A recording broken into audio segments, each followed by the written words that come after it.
Waterproof self and cover. Itong gamit ko sana sa tagulan. Kasi pag naabutan ng ulan, ito ang gamit ko. Ganito lang gamitin yung mga idol. Waterproof yan. May lagayan pa ng charger. So, ganito lang yan. Yan. Pasok mo ganyan. Diba? Okay na siya. Ano? Yan. Meron pa siyang lock dito. Yan, para safety. Yan.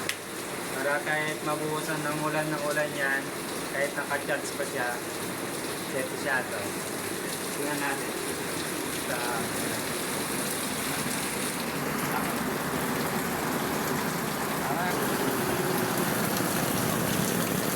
Yan mga idol diba? Pindot-pindot pa yan.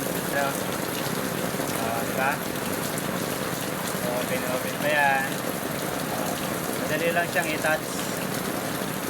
Umuulan. Ano pa inaantay nyo? Mag-check out na kayo. Yan, legit na legit yan. Hindi mababasa. So ngayon, anayin ko naman doon sa lamesa.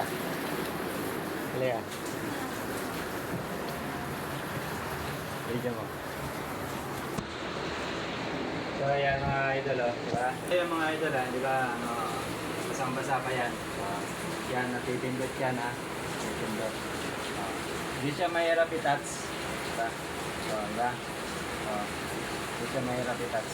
So ngayon, kung bubuksan natin, kung inabot ba siya ng tubig,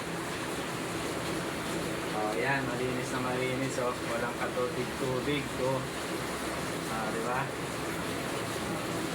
Yan, kaya check out na mga idol dyan sa Yellow Basket. Legit na legit yan, di ka magsisisi sa pinahid mo. Murang-mura lang yan mga idol, 12 pesos. Ang gagawin mo yan, bumili ka na lang ng marami. Check out na!